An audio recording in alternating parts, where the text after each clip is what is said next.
मेरा उद्देश्य व्यक्ति के जीवन के सार को समझाना है। काम, क्रोध, मद, लोभ ये सब जीवन विनाश का कारण बनते हैं। यहाँ जो कुछ भी है वो तुम्हारा नहीं है।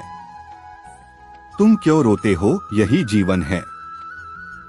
जीवन के सत्य को जितनी जल्दी समझ लो अच्छा है। तुम अपना कर्म करो, फल की अभिलाषा मत रखो। तुम्हारा अधिकार केवल कर्म करने तक ही सीमित है। कामयाब होने के लिए अकेले ही आगे बढ़ना पड़ता है। लोग तो पीछे तब आते हैं जब आप कामयाब होने लगते हैं।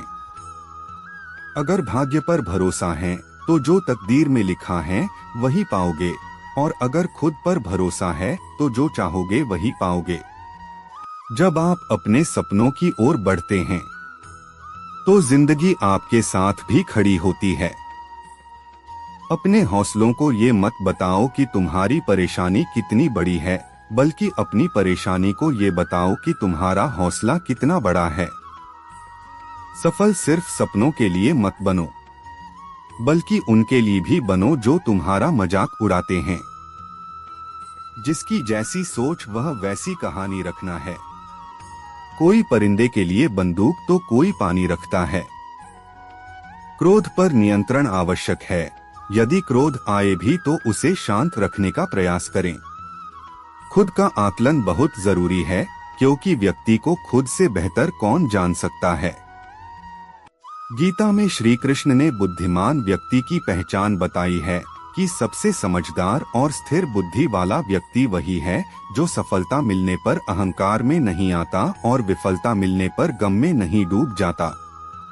गीता में श्री कृष्ण कहते हैं कि समय कभी एक जैसा नहीं रहता। जो दूसरों को बेवजह रुलाते हैं उन्हें भी रोना पड़ता है, जो दूसरों को दुख देते हैं आगे चलकर उन्हें भी दुख भोगना पड़ता है। श्री कृष्ण कहते हैं कि केवल डरपोक और कमजोर लोग ही चीजों को भाग्य पर छोड़ते हैं, लेकिन जो मजबूत और खुद पर भरोसा करने वाले होते हैं वे कभी भी नियति या भाग्य पर निर्भर नहीं करते। गीता के अनुसार सिर्फ दिखावे के लिए अच्छा मत बनो। वो परमात्मा आपको बाहर से नहीं बल्कि भीतर से भी जानता है। इसलिए कोई भी बदलाव पूरी तरह से स्वयं के लिए होना चाहिए। आप खुश हैं या दुखी, यह दोनों आपके विचारों पर निर्भर है। अगर आप प्रसन्न रहना चाहते हैं तो आप हर हाल में प्रसन्न ही रहेंगे। अगर आप अपने मन में बार बार नकारात्मक विचार लाएंगे तो आप दुखी ही होंगे। विचार ही हर व्यक्ति का शत्रु और मित्र होता है।